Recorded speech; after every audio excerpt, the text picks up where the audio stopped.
Welcome back. While we are surrounded by talent from around the world at this truly global event, we would like to take this time to bring attention to the victims of the Nepal earthquake who are struggling to rebuild their lives in the wake of last month's disaster. If you would like to donate and help with relief efforts, please visit internationalmedicalcorps.org or head to the Lowell Esports Facebook page for more information. On our fourth and final day here in Tallahassee, Florida, Korea's SK Telecom T1 and China's Edward Gaming are about to do battle in a best-of-5, which will determine the best team in the world heading into the second half of the 2015 season. Now, before we look into that matchup, let's meet our finalists. EDG now facing SKT in the finals. Going to be an amazing matchup. This matchup is going to be very, very close in the final. 打 SKT 我应该不会害怕。 Edward Gaming going to take this series 3-0. 픽밴에서 좀 좋은 픽을 가져가는 쪽이 유리할 거라고 생각해요. 왜냐면 서로 라이너들이 정말 탄탄하고 정글러도 강력한 정글을 갖고 있기 때문에. The Ice Blast gets first blood. Bengi's on the board. 팀 처음에 저희랑 붙었을 때는 저희가 아직 잘 몰라가지고 졌더라면 지금은 많이 SKT에 알려졌고 그렇게 강하지 않은 팀이란 것도 알려진 것 같아요. SK Telecom T1 are your first finalists. And my word, were they pushed to the limits. 我觉得意义还是挺大的吧，就是因为各个赛区都是最强的队伍来了，所以说这次 EDG 代表中国战队出战能赢下这次冠军，还是说明中国的 IPL 是属于最强的。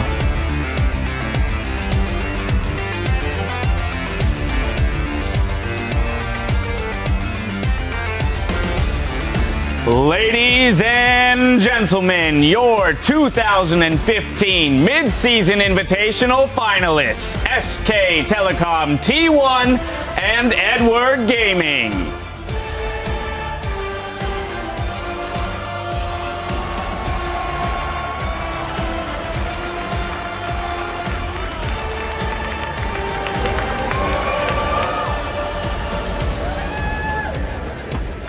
Gentlemen, both of these teams have fought incredibly hard to get to this point. There is a lot of pressure on their shoulders to get here today.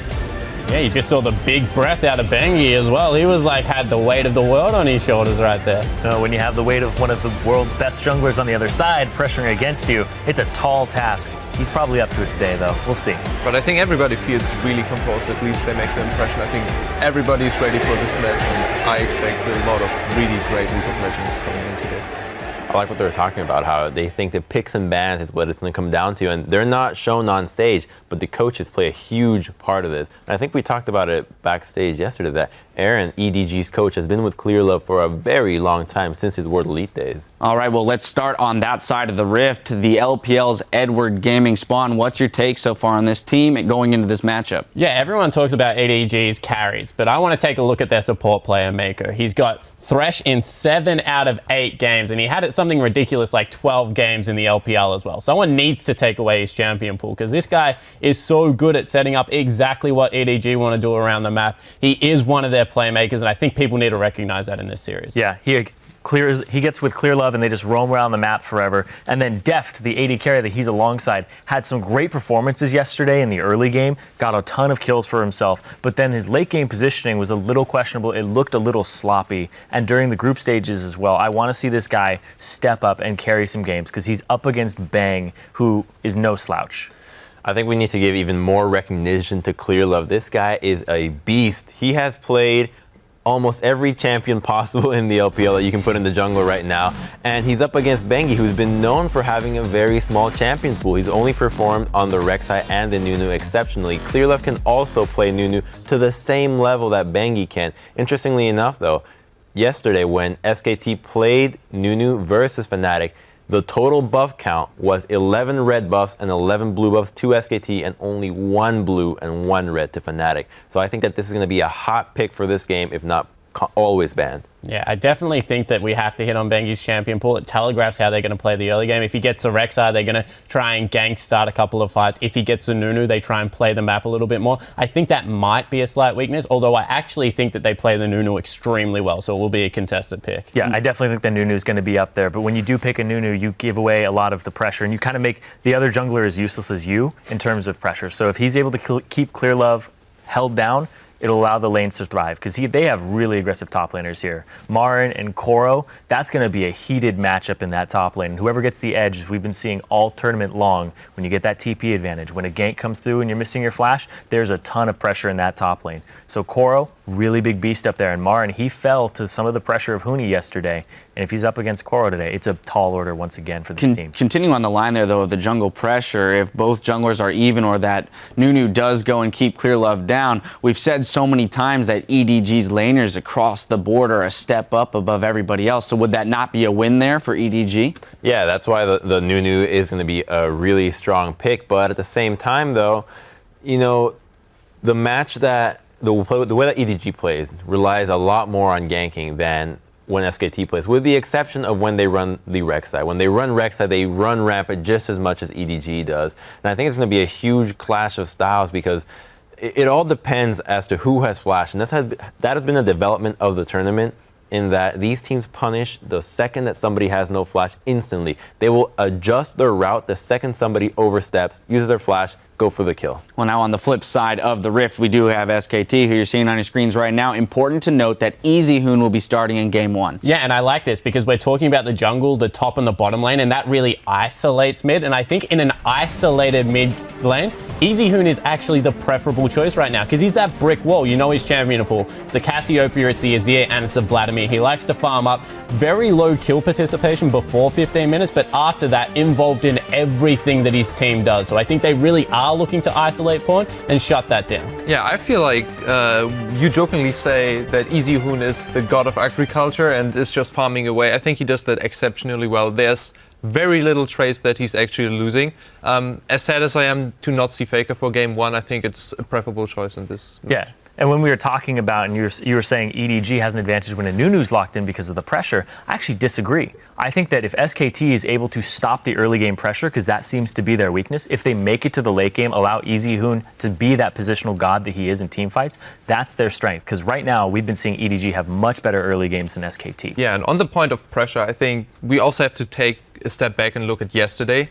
SKT having 5 really tough games, and even in the games where they were winning, it was not by such a huge margin where they just stomped over the enemy. I think the coaching staff needs to step up between the games to adjust as good as possible, because SKT were actually shown where their weaknesses are, and EDG just kind of rolled over the enemy in those matches. So I think that SKT, if they adapted really well from yesterday, have an edge from the coaching side, but need to do that consistently between the matches as well. Yeah, and even during the matches, you kind of had to set your team up to go into them and be like, even if you have 7K gold lead, don't underestimate SKT, because they've come back from games. Don't let the pressure up, because even when they're behind, they still have wave management. They still seem to have pressure in a lot of their games, so you can't let that up. Yeah, I think the biggest game from the 5-game series was SKT had to show everything. There was no way they wanted to show what they wanted to do on Nunu on the world stage and how they play that. You could see that they were holding it back until the very end. They kept Faker in all of the time. So they didn't show everything. That last card, that is the last trick card they have, in that they use a sub.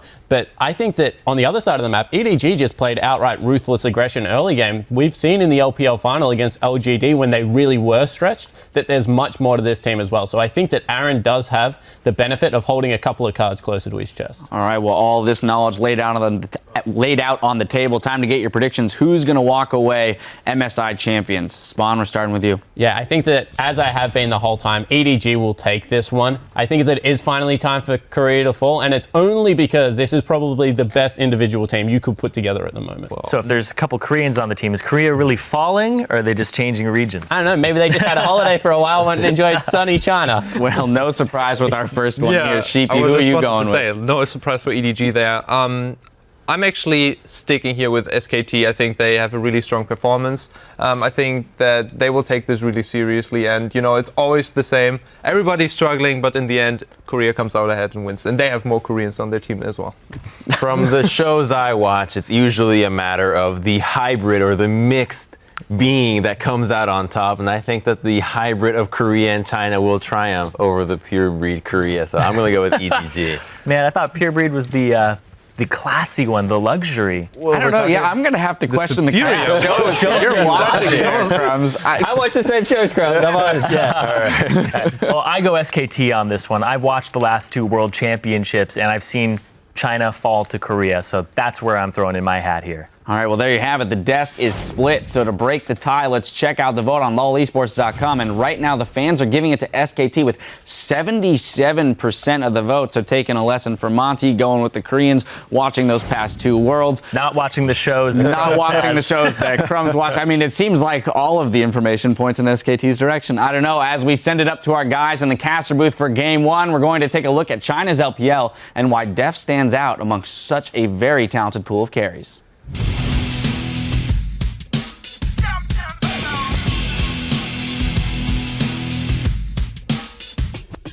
现在来了很多韩国的 AD 嘛，本来韩国选手也很强嘛，然后现在也来到中国，所以说中国这边竞争也很大的。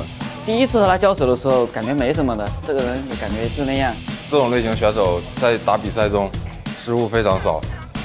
戴夫特来到我们 LPL 联赛，把他的实力都发挥出来了吧？现在可以看到打得非常的好。 Needs the kite away. Def, what the hell? Gets a triple kill, gets the quadra, gets the pentakill. What on earth is going on? 중국에서요? 지금은 중국 선수들 중에는 我觉得我和 Dave 的区别就是我更比较适合那种炮台型的 ADC 吧，他比较适合那种前中期特别强的那种。其实他什么都玩得挺好的。我觉得戴夫特的话适合玩那种后期很厉害的英雄嘛，就包括那个暴走罗尼啊，就这种后期特别 carry 的英雄嘛，因为他在前面团队就会让他一直打前，一直打前，然后到团战的话，他们是会非常强的。 그리고 침착한 거? 하여튼 뭐냐 원딜러서 나름대로 그 공격 수비 그리고 말하지 운영이라고 한 3가지가 말했겠는데 그 3개가 다 밸런스가 균형이 다 맞아 떨어져가지고 얘가 딱히 약점이 없어서 완벽하다고 볼 수 있는 거예요. 우지 선수는 롤드컵 때에 비해서 되게 많이 내려오신 것 같고 크리스탈 선수는 그냥 잘하시는 것 같고 일단 옛날에 인프 형이 삼성 화이트에 있을 때는 약간 라인전을 좀 더 소극적으로 했었다고 해야 되나 그런데 중국 와서는 훨씬 더 세진 것 같아요.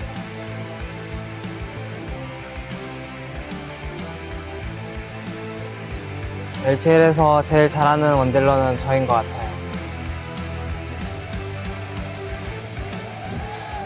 Well, there's definitely no question the AD carriers will be in our eyes, that whole bot lane as well for this mid-season Invitational Finals. Hello, everyone. I am Rivington Bizen III, excited to bring you the play-by-play in the MSI Finals. Along me is Martin DeFicio Lunga and Joshua Jat Leesman. Gentlemen, thank you for joining me. Jat, fantastic cast you just had there on the crazy game, and now I think we're about to have a crazier game. I mean, EDG does play fairly aggressive, but it's more opportunistic play, and it's going to be a really interesting balance of styles here as SKT tries to slow down and almost wait for EDG to come to them. And we need to see if SKT have learned anything because they played Fnatic in the semifinal. 5 games total, very aggressive games. EDG can do the same, just even better than Fnatic. If SK Telecom cannot adapt, they will lose. It's all going to be about adaptation throughout this series. Hopefully we get a 5. And let's get into the action with a quick roster rundown. On the blue side is SK Telecom T1. That means it is Marin in the top lane, Bengi in the jungle, Easy Hoon in mid, Bang at 80 carry, and Wolf at support.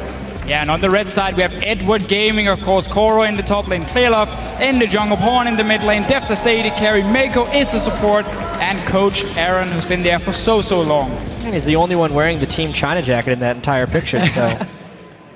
Guys, coming into this, looking at what would happen in picks and bans, we just saw AD carries being talked about a little bit. Yeah. Urgot kept coming up on the top of our list. Urgot Kalista is going to be two of the most contested picks here. One of the big questions is, can Def perform at the same level as Bang when it comes to playing this Kalista here? Which team will prioritize getting as a first pick, or maybe just ban both of them away?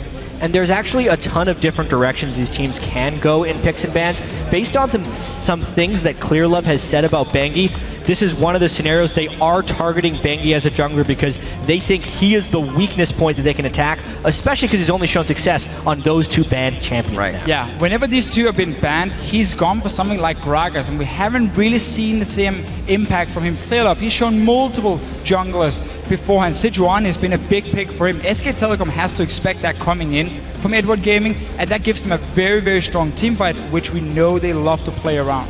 Yeah, and there's also some big power picks here between Urgot and Kalista, as well as Rek'Sai were the three that we were thinking about. So at this point, I'm a little bit surprised SK Telecom banned Twisted Fate and then didn't force either an Urgot or Kalista ban on the other side, because now it's going to be either they get Urgot or they get Kalista, depending on if the ban from Edward Gaming is Urgot or not. So the reason they banned Twisted Fate here is it's a bit of an empty ban, because what they want to happen here is that Urgot Kalista is open and they can take the Urgot away, because I don't think they're too afraid of Deft on Kalista. He needs to prove some more how he can perform. So if you get Urgot now for Bang, you should win that lane matchup.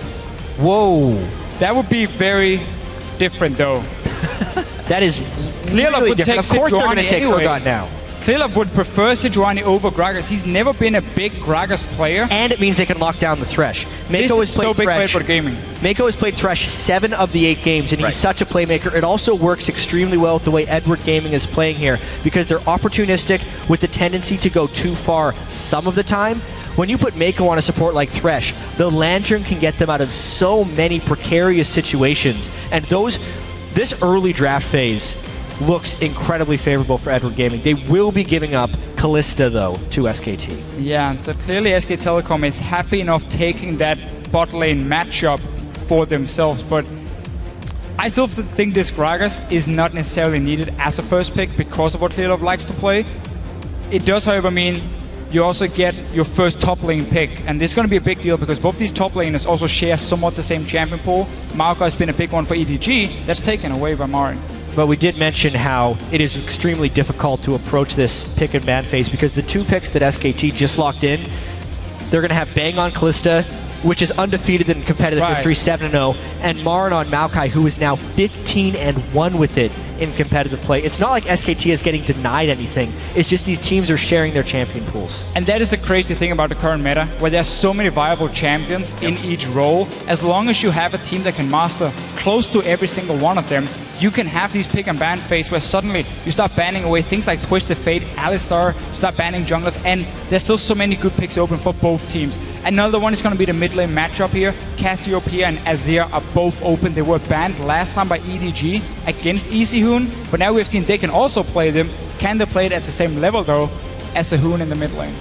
We'll have to see. We do know that Maokai continuously now being picked up by SKT because it's a for sure lane. And once they can get that late game fight, it has been theirs. Even down 10, 15,000 in gold, we do see the rest of them locked in.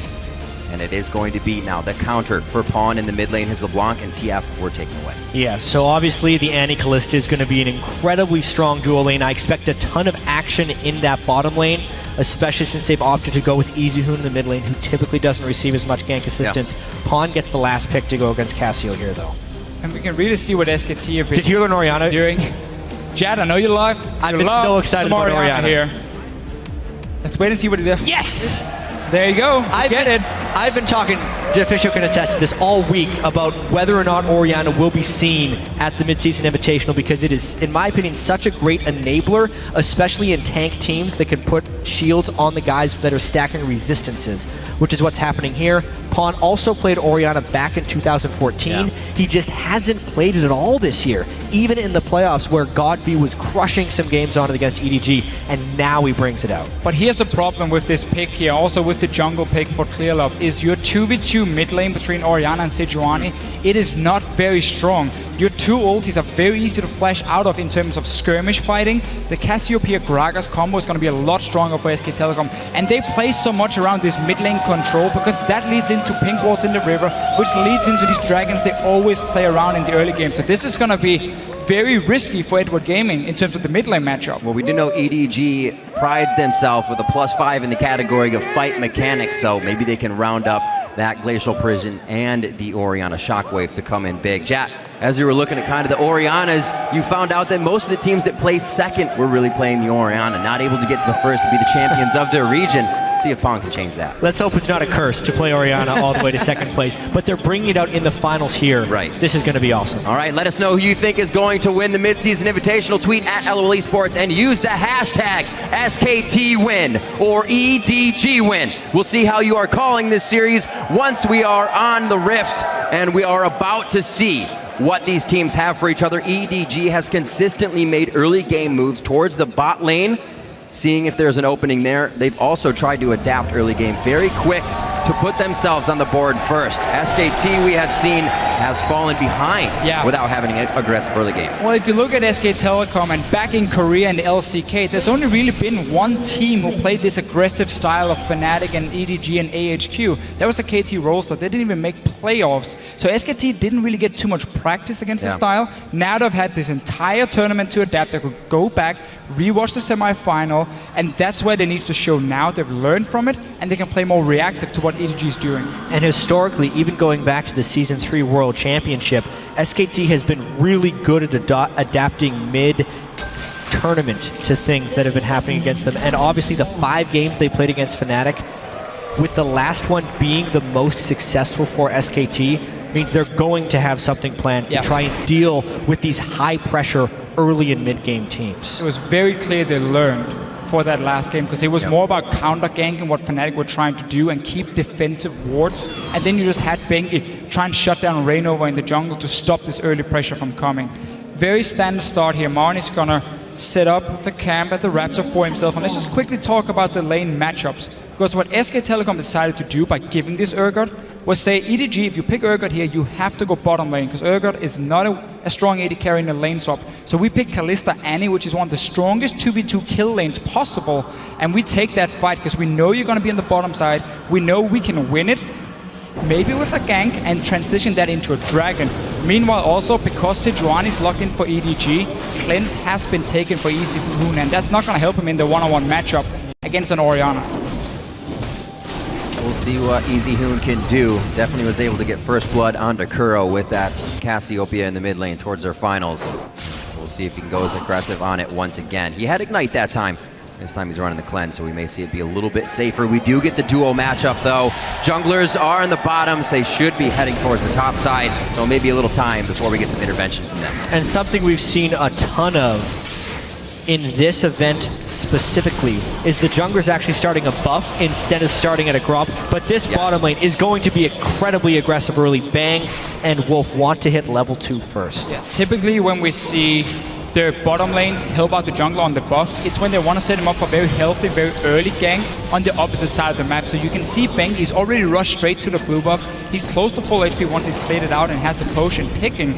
So he can look for ganks if he wants to. You can also just play it safe. That's why you get different options for yourself. For Clearlove is on his own red buff, and look at Bengi, he's already moving up towards the Rift Scuttler. Yeah, Marn was able to push in that lane so he could get some harassment on Clearlove, and Bengi's already on the way. Notice he took body slam early right here. He's not yet level 3, but he can dash the wall. But his smite won't be up. But look at how low Clearlove is. He's got a smite right now for the health. Flashes over, hits Clearlove. That's red buff though. Not going to be enough slow. And Bengi just gets control of that jungle. See if Clearlove can repair this. And this whole setup was pre-planned from SK Telecom, and a lot of trading in the mid lane. That's low mana for Easy Hill, and those auto attacks are stacking up with the clockwork wind up. Pawn shields, just a few more, and it will not be enough. He would have needed 2 more autos. There's the Gragas. Oh, Bengi is on call right now for Easy Hoon. It's going to be up to him if he can get that red buff after the body slam. 1 more shield in for Pawn. Still has vision from the Ghost, but I think Pawn is going to be able to do it. No! He makes it through the dissonance. Then he flashes. Why wouldn't he flash the body slam? Pawn was far too conservative with his summoner spells during that gank attempt. Bengi was coming in with no flash. Instead of flashing the initial barrel, he tried to cleanse the slow, but obviously Bengi could get his cooldowns back and land his fat body slam. Pawn obviously couldn't dodge that. If he flashes with the first summoner spell, he saves cleanse and he stays alive. Really, that body slam was the one he had to just dodge away from. The damage he took from it, the slow and everything means he goes down. But again, this whole setup from SK Telecom was started by them leashing the red buff for Bengi so he could rush from the red buff to blue buff and then have Marin walk down toward the red buff of EDG, because even if Marin had been caught out, Bengi would have been nearby to help him. So it was a fairly safe play in that case for him to pull off and look for that invade. Just great scouting also on the jungle pathing of Clearlove doing blue buff to the wolves and then moving over. Things not really going in the way of EDG here. They've been hitting the jungle, now the mid lane, and Bengi's getting everything he wants here to start it off. We've said SKT is a little shy in the early game to get things going, but they're out of the gate here. Well, one of the big ways they pulled ahead of Fnatic at the end of that series was with some slick jungle pathing from Bengi, which then contained the rest of the team and then set up for SKT Dragon Control. They're starting to get this right now. Bengi's first pick Gragas, remember, over the Urgot because they spent 2 bans on him. This is Bengi needing to prove himself as a jungler who can play more than just those Nunu and Rek'Sai. And it really just seemed like by SK Telecom first picking the Gragas, they knew exactly what EDG was going to pick. We called out the Sejuani was going to come in for Clearlove. We knew the Urgot was going to be locked in. And then they drafted these champions here that could beat them in the early game and use that to play against EDG. And then with the early start, good setup. We mentioned the 2v2 in the mid lane with the Gragas Cassiopeia, how strong it's going to be for SKT. With such a good start, you can already see a CS difference between the two mid laners. This is going to be massive for SK Telecom. Look for these early pink wards to come in around this mid lane here, near the bottom side of the map, so they get some dragon control as well. Dragon control, also chances to rinse and repeat and go back at pawn with both summoners down. We just see Bengi float from the top side of the jungle here, making sure that side of the map is safe for now. Not really worried about Bang and Wolf. Easily able to control that lane in the bottom side. Koro getting a little aggressive here onto Marn, but he can't really do anything with it as the way it's going for the turret. At this point, EDG is almost having to stall out the early game, which is actually not too uncommon for them over in the LPL. They have been able to stall out many games and still pull out later game victories. So at this point, since Clearlove did fall behind fairly heavily, don't expect Clearlove to cross the river into the enemy jungler that frequently, and he would at best try and set up counter ganks with Bengi, since the Urgot Thresh lane is still something that would be able to win 3v3s despite the early disadvantage there. All these wards right now, seeing Clearlove. They saw him on that scuttle with a ward just down in the brush. Pinged out there by SKT. Good hop from Koro. Just a little aggression here from the top lane. Really making sure that SKT is getting easy lanes everywhere. Interesting that Koro's sticking around so long. I don't think he'll be able to take anything. That's worth. EDG is body playing, slam for flash. EDG is so greedy in this game. It was a thing they did against AHQ as well, where they were like over-chased for certain kills and ended up dying for it, and really were just so eager to make some plays, it seems, or maybe even save summoner spells we saw before in the mid lane, and now Koro staying around top. It's definitely a Koro tendency. We saw the Hack Room dives going a little deep. He loves his CS in that top lane. Hopefully it pays off in the end. He only actually fell behind about 4 CS there for his flash, so he's still pretty safe in the top lane. Paying off for him so far. Easy Hoon in the face of Pawn right now, and he's forced to use his full mana bar just to keep farming out. Should get a lot of help here from the blue transfer. This really is just such a problem for Edward Gaming. The fact they can barely move into the river without being spotted by SK Telecom, because they will never be able to set up proper ganks unless they can pull up like a lantern in the bottom lane once Clearlove hits level 6 to try and get something on SK Telecom. Then it's just a matter of time before SKT will start moving in around this dragon here, bait some of these fights with superior vision, and force EDG into bad ones if they take it. EDG is a team though who tend to leave these dragons. Don't mind you getting a few in the early game. It's more about the late game team fights into a Baron. Oftentimes, EDG will give up those dragons just so they can either parlay that into a Baron or keep their farm up, and that's what it looks like they're going to be going for. I mean, Koro's greed in that top lane was a little bit perplexing because I was wondering what items he was waiting to find. He goes back, buys a Hex Drinker, and then because he stayed around for that extra wave and a half, picked up a Pink Ward and a Sight Ward, which, as far as Gnar in the top lane right now, is just trying to gain some of that vision control back that Clearlove won't be able to provide for him due to his start with his buffs getting stolen away. A little bit of tussle here over a Pink Ward in the top. Marn can't do much. Dragon may also be hard for EDG to fight as well. Pawn here, as you would, leveling his Q against EasyHoon, but that's not going to be able to deliver much damage if they get into a big objective fight down at Dragon with a Shockwave. So everything playing in favor of SKT to keep their 90% Dragon numbers up. 90% of the time, they get that first Dragon. Here's one of those plays around the early pink wards from SK Telecom. Bengi deciding that EDG is playing a little bit too defensive, too far back, realizing that they had no vision around the tri-bush, but they have 2 wards now around the Dragon, and Bengi is moving towards the mid lane.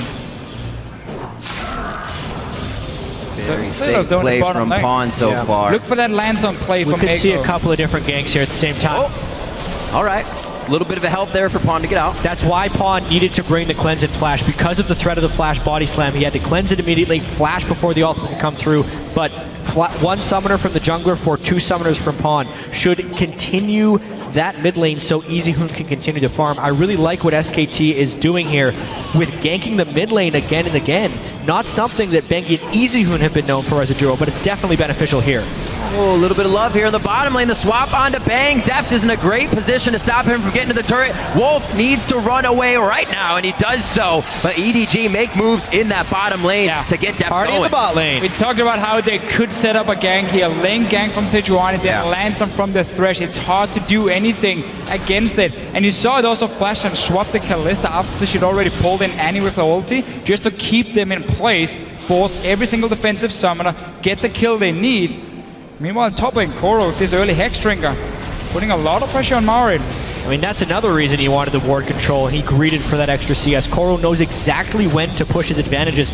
Marin is doing his best to try and neutralize this laning phase, which he is so good at as Maokai, and then he can go and make TP plays. Yeah. Koro, though, doing his best to keep the pressure up, and EDG may actually get this first Dragon out of that. As soon as Bengi showed in the top lane and Bang died in the bottom lane, EDG knows they can go straight for the Dragon. This is very important. They stop SKT from getting these early on. So nice setup. Wow. Using Mako and Thresh, one of the picks they got in the first rotation, which has been so important all tournament long. We've been talking to Fischio about EDG's opportunistic play. They are so aggressive, but only when they see the slightest bit of information. Bengi, even though he's known as a Dragon control jungler, showed top lane. As soon as he did that, they take Dragon. As soon as he stays top, they go for him. Not a whole lot of explosive damage from Pawn just yet. They're able to get a few hits onto Bengi here. Doesn't look like, actually it does look like Pawn was missing quite a bit of CS for his troubles on that roam as well. So EasyHoon still doing what he can here. You can see the average first Dragon. Usually SKT's, that Baron, could also be a problem as well. Baron a bit earlier for EDG, obviously the one we so often see them get, and then they use that to close out the games for themselves. But EasyHoon been having a great time here in the mid lane. He got an early TS, just been stacking, not been under any pressure, honestly, mainly due to Bengi and the help he's provided in this mid lane for SK Telecom. So they are still heading gold, but Deft also with that kill. Let's see if he's in trouble. It's dropped on the Lantern plays. Mako getting him out safe. And just notice the positioning for Mako here before that play even happens. He's predicting that SKT want to all in, so he positions himself very far back so he can throw that Lantern to Deft, who doesn't have a flash anymore, and pull him out. That's just great play as support when you can read, okay, when is there a high chance they will go aggressive, and how do I position myself to help my AD carry? And it's been really impressive to watch the synergy between Deft and Mako as the LPL split has progressed. Mako didn't even start as the main partner for Deft. They were playing mouse in a lot of their earlier games in the LPL. Mako came in, made some big plays in his first game in the LPL, and there's been no looking back ever since. His Thresh is extremely strong. His Annie is as well, which is why he knows how to play against it so well. Pawn getting stuck in the mid lane. EasyHoon actually hit him with a Noxus Blast just earlier to stop his back, and it results in the kill as Bengi comes in. Might not be over yet, Riv. Oh, Wolf gets the stun on. A good grab there to stop Bengi's extra damage, but they put Clear Love in a perfect spot to take him down. Everybody gets out pretty much unscathed on that one. Looks like a bit of a tussle here between the tanks in the top lane as the wet noodle fight actually getting down to some pretty low HP here. But it looks like they're just going to trade a few smiles and walk away from this one. Got to talk about the mid lane play from EasyHoon, though. He's used that early advantage again and again. Marin actually is in trouble. Hey, no, he's looking for that passive heal. Wasn't enough. Hello, Hex Drinker. Koro in the end winning the trade here. He flash ulted Marin back into the tower, and Marin instantly just jumped back out. They were fighting for quite a while up there. In the end, a kill for Koro in this now matchup where he will have the pressure. Very well played. for the best Nord player in China. You almost never see a solo kill onto Maokai, especially Marin's Maokai.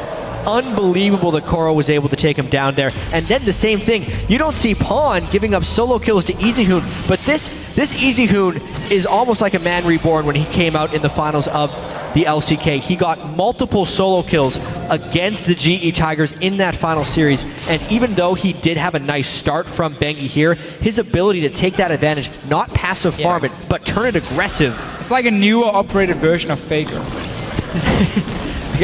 Oh man.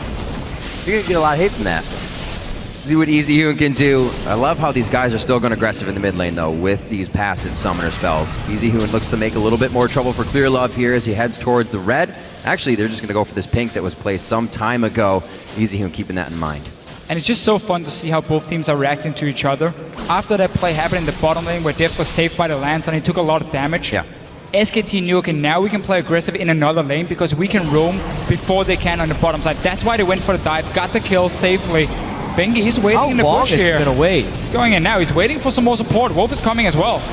Wolf should be able to get there in time. Very nicely done. Crowd control a bit stacked there, giving Koro time to move right away. But Wolf has the rest to finish this off. The wallop keeps him in place. Nobody else is roaming up here, and EDG's not able to get anything. Koro running out, dodges the boomerang back, and gets himself a kill. The biggest plays from Koro. Look at the bottom lane as well here. EDG, they're trying to respond on the other side of the map. A lot of resources being used up top. Pawn feels like he has a good fight here against EasyHoon. The blue buff, however, ticking for EasyHoon, and Pawn short on that mana. Koro is a god of top lane, and he's building up some nice magic just to make those ganks even more difficult for SKT. They send 3, and they lose 1. Unbelievable. Not expecting that for sure. So much was used in that top lane to take him down. Still has his teleport up, and he actually misses hardly any CS as he gets back to lane here. We'll see how much he can get that lane push and what pressure now EDG can start to create. The game is even. Yeah.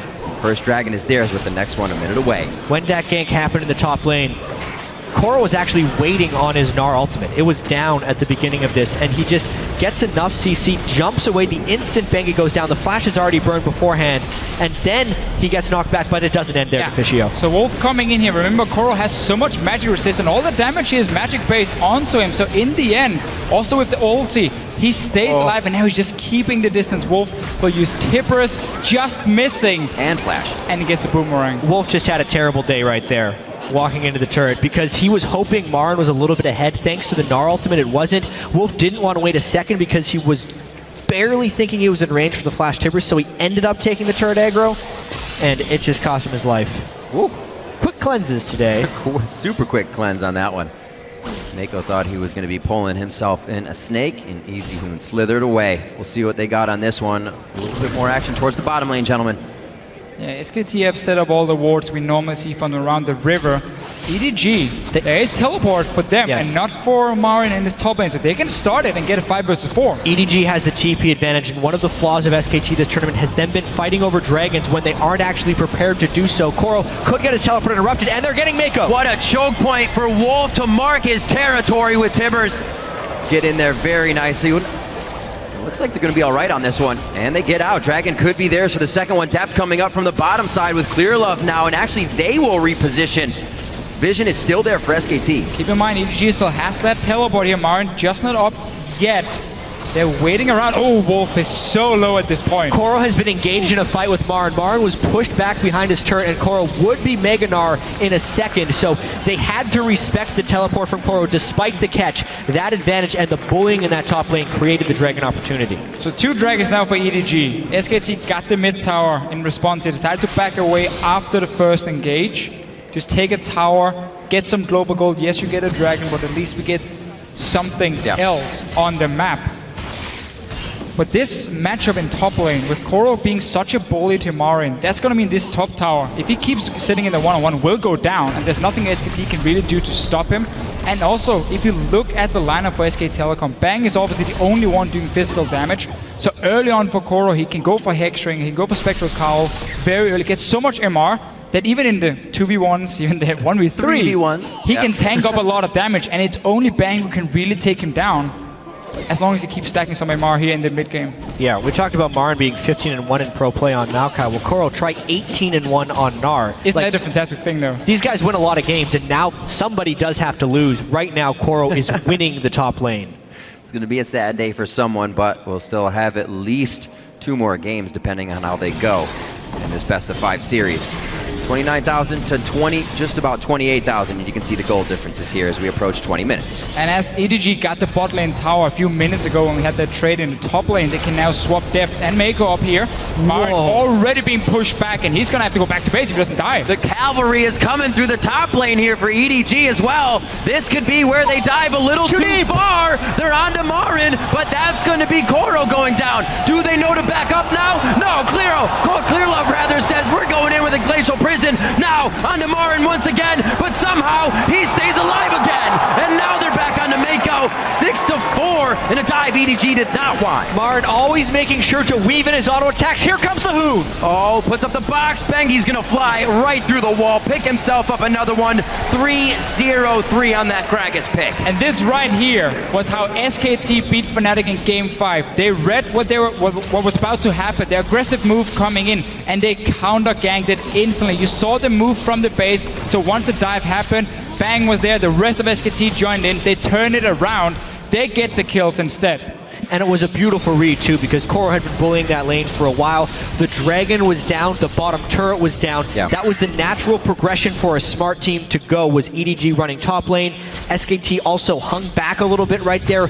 Every single time EDG committed to the turret is when the next person ended up showing up for SKT. Do this again. You can just see, look at your minimap here, how both teams are running to this lane. EDG thinks they're gonna have a numbers advantage. That's why they go for the dive, but quickly realize, oh, Bang is here now. Bang is even on his way. And Bang just go way too aggressive. Jumping forward on his own, gets swapped back and dies. But and then, suddenly it's EDG who wants more. The next person who goes into the turret also gets punished, because that's when a new challenger arrives, and it's Bengi. Then they continue to fall back. Pawn could not chase Cassio through the mid lane thanks to that disadvantage. And we ended up with another kill for SKT.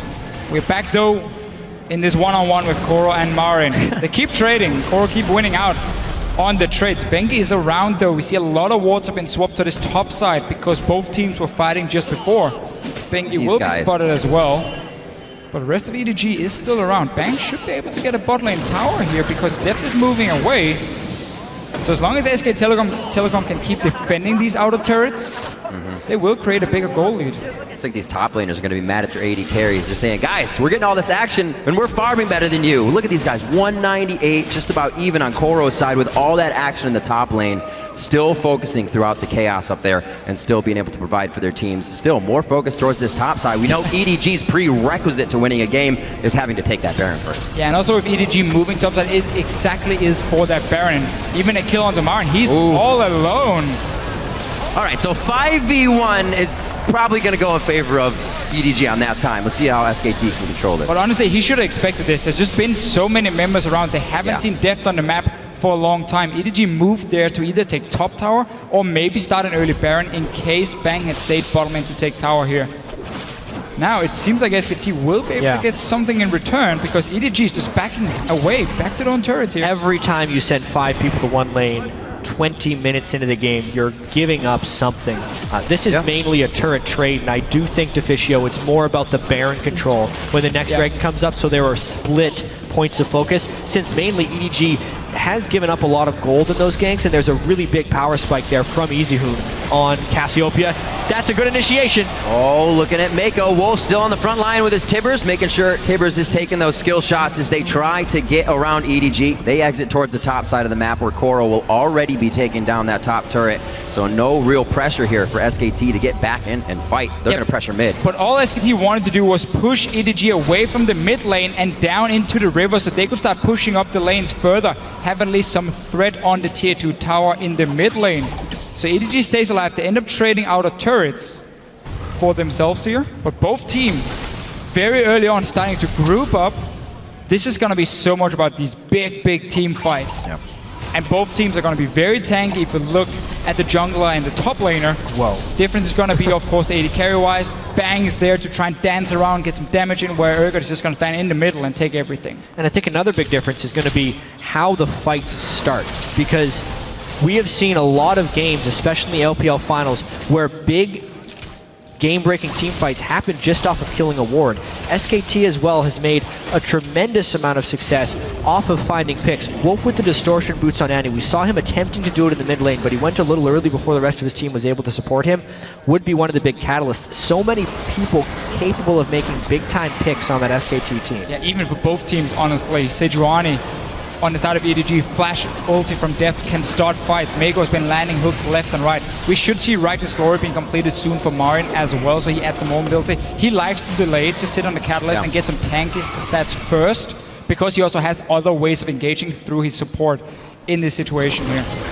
Well, SKT has definitely still been able to find the advantage in this game, keeping EDG to a very uncommon less than a kill a minute here. He has very flash. tempered in their play. Wolf stopping out Koro. Bengi right into the middle of that one. Flashes himself out. Koro tries to get in. A nice ulti coming out of that, and it looks like they're going to try to keep it going. Pawn goes down. There's no focus from the AP carry in the mid now, and they are going to start wearing down on the tanks. Clear Love falls. Mako has already gone down. Koro is not long for this world, and Deft is forced to run for the fountain. And that was a very, very tricky team fight for EDG to take. If you look at SK Telecom and their carries here, both of them have completed at least 2 items, and that's where they spike very hard in terms of damage. We can say 1.5 then for the Kalista. Didn't really complete static shift yet. They didn't die in the engage. They didn't get locked down because of cleanse, so they got to back away and simply start landing down so much damage. Not just cleanse, the QSS as well on Bang. It doesn't matter how hard Koro wants to force that if they're going to cleanse back, and then Bang and EasyHoon could just rain chaos from the back, do tons of damage to the rest of EDG. And yeah, let's take a look at this again. Koro wants to force that Mega Gnar so badly, and he gets a pretty good Gnar to the wall, but the cleanse just takes him away. Yeah, cleanse instantly for them. Bang with the QSS, and now you can just see how EasyHoon and Bang are sitting down here. Nobody can touch them because Mega Gnar has been used from Koro, and they have so good sustained DPS, especially from that Cassiopeia. EasyHoon, once again, in terms of the team fights, really showing up. Had a good laning, it's fair to say too. None of this damage from EDG impactful enough to turn SKT away from these fights. They're hitting ultimates on 3 people, and SKT is just still knocking at the door relentlessly. Looks like they're going to head back here, easily take Dragon for themselves. And I feel like we have seen in this game why Orianna as a pick has not been that great lately. We didn't see much pressure in the lane because you can't really. You have to sit back and farm very passive. Well, so SKT controlled that one, thanks to some ganks from Bengi, fair to say as well. And then in these team fights, so much of the current meta is about the mid-game fights near dragons. Orianna, in order for her to become really a big carry, needs to sit on 3 items. And that's where we get the Void Staff in as the 3rd item. We only completed 2 now. At this point, 27 minutes in. Didn't even have the death cap for that fight at the Dragon. Now Koro, top lane was cool beforehand, but he is way outnumbered. Able to shovel a few backwards, but they already have their assist tag on him. It's not going to be that much of a problem. Actually, I think they're going to give this one over to EasyHoon. Very well chosen there. 3-0-5. He looks to finish his Rabadons quite soon with that kill. Bengi towards the mid lane to make sure there is no pressure that EDG can create here. And right now, SKT being able to take full control of the map. We're not even seeing the wards that EDG regularly places in their enemy's jungle. They haven't even really been on the side of SKT this game. Very early on in the game, EDG lost a lot of the control in the river. Had to play fairly passive. And most of what they've done is basically come around Koro in this top lane on this Gnar. He's been a hero on his own, but it's just not enough. Especially when they lose that big team fight at Dragon. That's a really big turning point for SK Telecom. They were already ahead, but that's what they needed to get the Baron as well. But even Bengi's Gragas has been quite on point this game. Being able to gank Pawn out in the mid lane, allow EasyHoon to snowball that mid game. Now we have EasyHoon sitting on a death cap as well. The sustained damage that will be coming out of SKT, thanks to Bengi pulling out this 3rd jungle pick and finding success, I think has really caught EDG off guard. They were not respecting Bengi on Gragas whatsoever. And it's going to be such a big thing in the pick and ban phases to come. The fact that Bengi now has more than 2 jungle champions he can play so well, because again, remember, Rek'Sai Nunu was banned away. EDG suddenly might have to change the strategy and say, okay, Bengi's not the guy we're going to target. we're gonna maybe swap it against EasyHoon, try and take away the Cassiopeia Azir if we feel like that's too strong in the team fights. There are multiple changes you can make. Obviously, the teams are swapping side every game here. And possibly player. Possible player. Yeah, there's always that chance. Always an option that they put Faker in for one of these games. Has to be decided within 5 minutes of the Nexus falling. And it's absolutely a choice that SKT has as they make their way through this best-of-5 series against EDG for the mid-season invitational finals. 12-5 as we come up on 30 minutes. SKT did pretty much thwart EDG's quick 5 dragons by taking number 3. We'll see what happens here as SKT starts to pressure mid. And if you look at the map right now and what SKT wants to do, seeing as they don't really have a split push composition, you can't focus on all 3 lanes at once. So they decided to take 2 of the mid lane and top lane. So they're completely warded off the jungle and they push down just the 2 lanes at once. Koro is trying to be annoying and buy time for his team, but he's now being caught all alone. Every time we see him, he's trying to escape down the lane towards This is good though. This is good because EDG is trying to push the mid lane and then Mako dies. And Mako dies indeed. Not enough forward wards, as we said before, from EDG here that have been placed. Barnes wards cut them already. off. They're walking right through the sight of SKT still,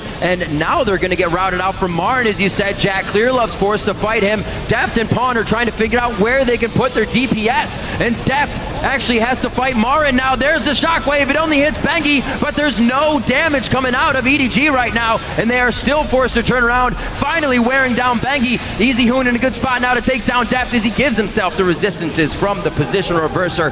But what a skirmish back and forth. EDG looks like they're trying to grab up the scraps here, but SKT is going to find everything that they want. Quickly over the wall, possibly. Or is Marin just going to keep him in place for this last few kills? Not able to get him. He refuses to die. Koro, keep running. We believe in you. Oh! Yep. Koro is a god. Don't blink! SKT, though, have done a great job of itemizing this game as well. That's one of the big things that I think took the wind out of EDG's sails early on here. Having the cleanse on EasyHoon and the 3rd item QSS on Bang, not only to stop the Urgot position reverses, but also to stop any type of Mega Gnar. And then Bang just goes and makes a flat-out mistake in the mid lane. Bang, he hits the ground. Yeah, that was... Right as we're giving him praise. He goes and does that. All right, so let's see what happened here. Remember, Mako just got caught out. He's already dead, so Marin was teleporting in behind, trying to force EDG to take a fight with only 4 members. It's a good start, honestly. They get a lot of good ultis down. The shockwave, though. Look at this one here. Bengi, only one I believe it took damage from. Not even sure if he managed to body slam out of it at first. And now the damage is simply running out for EDG once again. EasyHoon and Bang are left to just deal all the damage they want. 2 hyper carries that they have to deal with, and really fed hyper carries, especially if you look at EasyHoon now. 4 completed items after this fight where he picked up the 2 kills. Marin. Koro's so sneaky. But yeah, when we look at the damage dealt the champions chart after this game, I know that EasyHoon's going to be really, really high on it. And that's what's been happening when EasyHoon is in these games for SKT. Yeah. He does the majority of the team's damage. These Azir and Cassiopeia picks that he's able to pull out have been absolutely devastating. It's probably the main reason he's, aside from all the other things, that he's seeing a lot of this play over Faker, because his Cassiopeia and Azir are just on that level of its own. The current meta just fits him so well. You don't have to make big flashy plays in the mid lane. You don't need to be an assassin who can kill you, the enemy mid lane, and start roaming around. You can shine in team fights because so many games are decided around these dragons here, around the barons, in the big 5-on-5. So if you have a guy who can play champs like this at this level, use him. Use him indeed. You only have to give him a bit to get going. We saw those Bengi ganks towards the mid lane. Just took a flash blown there onto Pawn, and he was not able to control. 325 to 270 in CS in that lane. And we've seen EasyHoon been able to roam multiple times off of the lane as well to create trouble for the other lanes. Yeah. And we see Bang taking the dragon on his own here. SKT are so far ahead, you can start pulling off plays like this and also keeping control of the Baron, because again, we know EDG loves to go for that Baron here, so if you send 5 guys to Dragon 33 minutes in, that's a very easy call in for EDG to try at least come back by sneaking a Baron in. And also just like the build we often see, or we always see from Bang. No Hurricane, you have to be able to kill these tanks here, so you need some crit for yourself. He goes for the static shift second, also maxing Q in the lane for people who wonder how he plays it. So here are the wards now from EDG. Still not many encroaching on the side of SKT's map vision. Yeah, at this point, SKT has been able to take control back. They picked up 2 dragons. Now, since they've taken out only 4 turrets, they have a couple of options. They can either try and get deep vision control to go for Baron, or they can try and get better wave control and get those other turrets down. They're still running the risk of a really good initiation from EDG, which is why they're taking their time here. EDG has set up this bottom lane wave almost a minute ago. It's been slow pushing all the way from their own tier 2 tower. Because there's no teleport for Marin, it was used in the mid lane. They're hoping that SKT will send someone down to clear it and therefore open up for EDG to start a fight around the Baron, 5 versus 4. SKT though, they have full control of it. They keep a lot of members around the mid lane. They don't really send anyone down yet. And now Marin, because his TP is about to be ready, can go down, catch the entire wave, and he can now start pushing it back. Or SK Telecom can decide that we can play around this side of the map as well, because we have that teleport ready. We can push it in, we can force Marin to sit there, force Koro to sit there, and then see if you can bait out his Mega Gnar and then potentially start a fight at Baron. There are many ways for SKT at the moment to play the map.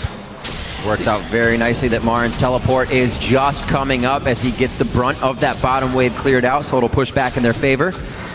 We'll see what the follow-up here is from SKT. They could be sideswiped here, but they are completely ready for it. You can see Wolf and actually Bang standing in position if he needs to get a good fake call off. Yeah, mid lane is not the lane for SK Telecom to push at the moment, because they don't have any deep wards on the top side here where EDG is running around, so you always expose yourself to a flank if you just start pushing up into towards the enemy base. So they have to worry about these 2 outer turrets, and they need to get some wards in the jungle up here on this top side, otherwise this tier 2 tower is gonna stay untouched for EDG, and we're just gonna have this dance around the Baron that nobody really wants to start, because you don't want to risk being caught in there by, let's say, a Sejuani ulti. Yeah, there's some tight corridors. Yes, there is the QSS and the cleanse still on SKT, but if you find the right thing, there's been a lot of fights we've seen in the LPL where EDG has such great mid-fight target prioritization that they can just burst down the carries if they get their mitts on them and change the total context of the game. You know, Mako lands 1 hook, gets in for a flay, and the whole game could change. It's unlikely in this time because of how good SKT is and how patient they are being, not to mention the Luden's Echo being completed onto EasyHoon. Yeah. Basically meaning you give him a couple seconds on any target and he's going to kill it from full. SKT is in a position to win, but it's going to take some time. This is how you make sure you win damage done. As a Cassiopeia, you get Luden's Echo 5th item and you just start spamming away while moving around. Deft can look to target out EasyHoon though with his ulti. That should be the way for EDG to try and get in there. See if you can swap him around, chain CC on him, and of course for EDG, never stay too far away from this Baron, because there's a Kalista, and now they're going in for a fight. Let's see if SKT want to take it. Let's see how they can prioritize this. The ball was on Clearlove, but they pull it back out. Just Koro and Clearlove now to fight 3 Baroned up members. EasyHoon has all the time in the world with Bang and Wolf to fire out the DPS. Marin with a great flash. Koro slams him up against the wall. They get a great shockwave on 3 members of SKT, but Pawn goes down before any follow-up damage can come through. EasyHoon is still full HP in this fight and just slaughtering people with double fangs. Wolf was able to pick up that last kill. There's one of the hooks that they would have loved in the fight, but it's really just to stave off EasyHoon's final kill. He'll still land the snakes. He'll still pick it up. EasyHoon, easy life. EDG's not going to get much better than that Gnar into Orianna combo, but then EasyHoon on that Cassiopeia, as we're saying, unless they get him down, he's going to kill everybody. And normally EDG is a team that's so good at finding the right target in these team fights, but they've been behind nearly all game long, and SK Telecom looking very strong.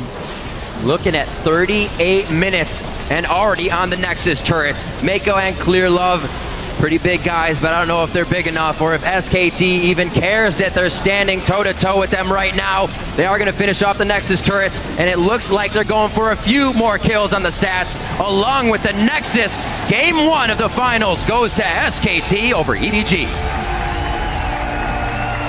That last fight too, it wasn't an easy job, but somebody had to do it. Marin tanked so much damage for EDG and then still flashed away for a big distraction. A 0-3-13 despite a very difficult laning phase. Marin making that pick work. I mean, I still think that was a fascinating pick and ban phase. It was. Especially with the information available beforehand, and it will change going into the next game because Bengi performed on Gragas. I just love the trust in Bengi, saying, can we first pick a Gragas for you? Can we give up the Urgot and then try and build around that? And they do it. It pays off. He had such a good early start to this game. The only member that really gave SKT any problems was Koro in that top lane. but it's not enough having a big tank when you don't have the damage to back it up. And rightfully so, Koro actually doing about 2,200 more damage than Easy Hoon on that Gnar. Oh, Easy Hoon, step it up. Step it up indeed. Koro is still definitely a big factor and something they'll have to look out for. But SKT taking game one, and for a look at that game one win, let's kick it back to Dash and the crew at the analyst desk. Thank you, Rivington. A big win there, coming out the gates hot for SKT, taking it 1-0 so far in the series. Let's start from the beginning. Let's start with Champions League, because as we watched it, it was commented around the desk. We loved the approach by EDG here. I really liked SKT's as well, though. In the first time they faced each other, they went with a 5-threat composition. The Annie is always a threat. You need to keep her in mind because she can CC you, and in the team fight, she's a huge factor. They did the exact same thing here. You're running the Maokai. You cannot ignore the Maokai. You have the Gragas, you have Cassiopeia with the Kalista and Annie. That's even more CC to layer on top of it. And it's a very similar strategy to what they ran the first time around. EG has to adapt to this pick and ban. Yeah, I think EDG already did adapt. They asked the first question that everyone on the desk asked: can Bengi perform on something that isn't the Nunu or the Rek'Sai? So I liked the draft. I thought they came out with a clear strategy. Credit to SKT. They definitely dealt with the draft, so it wasn't an impeccable draft, but it asks the biggest question that we were all asked. Yeah, and spoiler, Bengi performed incredibly well on the Gragas. I think that he was one of the players. Oh yeah, we have actually a look into EDG. I hope that the coach is doing his job here. Yeah, they've got time to rethink their strategy. Maybe that pick ban change will change. Let's go into that jungle, though. We watched SKT with a very interesting jungle route that was premeditated. The tempo of the game was set right from the beginning, and it truly shows how jungle is a team effort. It's not just one guy thinking this out. So he starts doing his own red buff with a really nice leash from the bottom lane that speeds up his jungle. Maokai, on the other hand, puts 3 saplings at the Raptor camp, allowing him to kill all the small ones and get to lane without using the teleport. So when he heads back to lane, Maokai has the teleport advantage. He doesn't have to use teleport. Korra didn't use it either, but he's still down in experience because of the 3 Raptor camps. So he can push out faster than Korra can and get a ward into the red buff before Clearlove can get there. Then he goes, finishes a big Raptor, goes to the blue buff. To be honest, I think he should have done just the blue buff because he didn't get level 3 off the Raptor camp. A little bit of a mismatch in there, but instead goes for it anyways, tries to kill Clearlove, and the pressure is on. From that point on, the gank on mid lane and the game is completely snowballed. Yeah, and they read exactly what EDG wanted to do all game. That's why I'm so impressed with the SKT lineup, because they were willing to match aggression, especially in the top lane. That turret dive, they overextended for EDG, and SKT were there in a second to really capitalize. They went for a very greedy level 1 there. EDG wanted everyone in their lanes to be able to start shoving out and get that early aggression that we always talk about, and SKT makes them pay. Really good, smart play. Yeah, and I think slowly but surely EDG actually tried to put on the pressure, and we saw that most dominantly in the top lane, where Korra actually has a really good time against the Maokai. Yeah, a lot of people out there noticed Koro's play. They said, or one of our tweets from @theboyAlex writes, "Oh my God, Koro, you are a god. Please teach me, senpai." We're gonna roll a clip there in the top lane so you guys can check it out. Yeah, I totally agree. I think that there was a little bit sloppy CC layering, and then Koro just really nice ultimate in the end of the transformation, and with a slither of health is running away. Annie so close, the jump, and he actually gets the kill. And I think we have to really note that the individual performance by EDG was exceptional. I think that Korra did a fantastic job in the top lane. And one thing I want to point out about the whole EDG lineup is it's nearly like they play on instinct alone. They know exactly how much they can live with.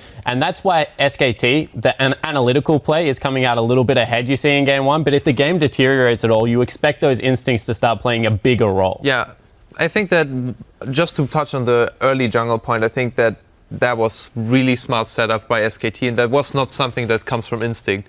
Getting level 2 first, pushing out early, getting the jungle camp early as well. They set that up really, really prematurely, and I think that is something we can look out forward to. I do want to jump into our replay. We're going to go 25 minutes into the game. This ends up being a 4-0 for SKT in the Dragon River, results in Baron as well. Right here, SKT starting the Dragon. You know you have a lot of Dragon pressure with the Cassiopeia and the Kalista. Ren stack cannot get outsmited, and Bengi is going to be the hero for this fight. Versus a 2-threat composition, he goes in, knows that he's not in danger, ultis the Orianna, and her flashback is immediately forced. Right here, a misclick by her, taking the Lantern, puts her back into the fray and right into range of Mara. As soon as Orianna gets hit with the Twisted Advance, she dies, doesn't get the ultimate off, and it's easy pickings for SKT from this point on. This is what happens when you run a 2-threat comp.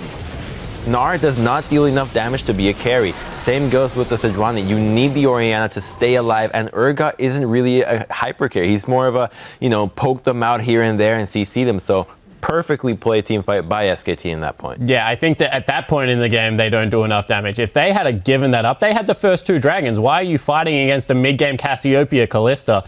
Just give it up, walk away, live to fight another day. The other thing is you shouldn't feel pressured to fight against a team that secures advantages so easily. Cassiopeia, Kalista, you're not going to steal it even if it gets to that point. So don't push the tempo. You're more of a poke comp. Just let them come to you. Well, we'll have more time to talk about this matchup on the other side of the break that we have to take just now as the teams gear up for Game 2. But don't touch that browser because you're about to get an exclusive sneak peek at the newest champion that will soon be hitting Summoner's Rift. Ladies and gentlemen, here's your inside look at Echo, the boy who shattered time.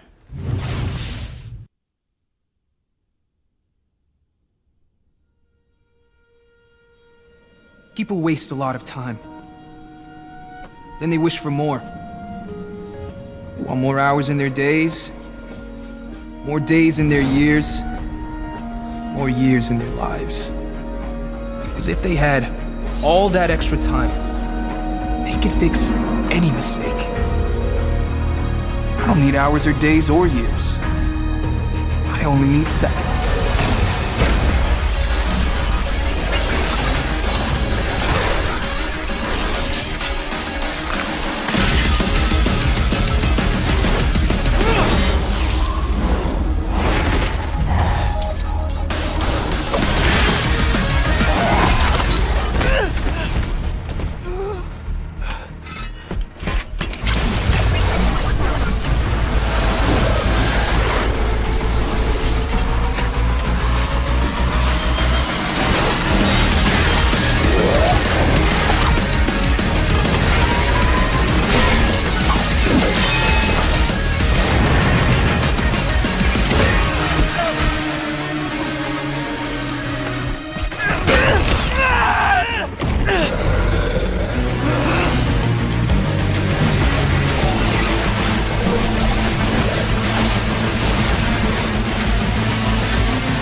Here's the thing about time.